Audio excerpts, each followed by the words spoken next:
nze sipapa namugamba nze sipapa ali mukwano gwange n'ekiseera kyatuuka sipapa ne mugamba sipapa omanyi wewe yeri police kiriza embeera nga bweri kati oli kulimino nenga sipapa sente azina ne kati awo yali muzzi wa misango nga ndamuga sipapa tukukwese tukoye ffe twakweka sipapa ne tumufunira apartment yawe ekyanja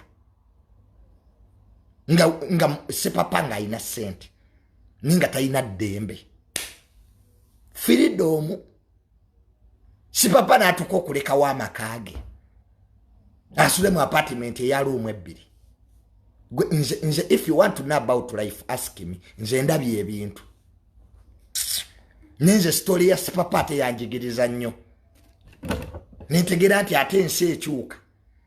naye ensi yakyukira sipapa aija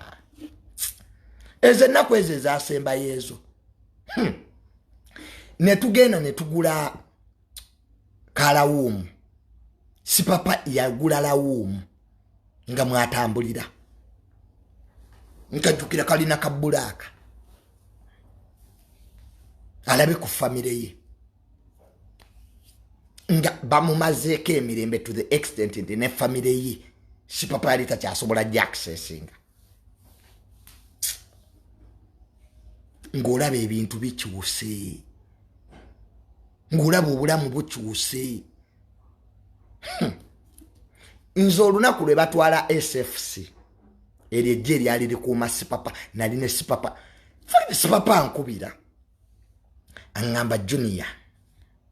SFC baagala gitwala naye batwala SFC mpedde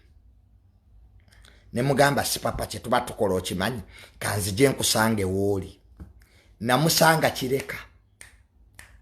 nga yekwese ku petrol station banange government eno nze atatya government eno gwentya amwe mulowooza twabeesonyiwa lwa bulungi nze omuntu atatya state atatya government eno ye gwe neewuunya kwanze government eno njitya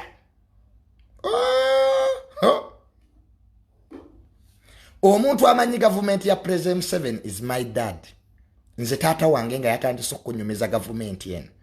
omanyi mugamba butamale mirundi senior mutamivu byayogera my father is very intelligent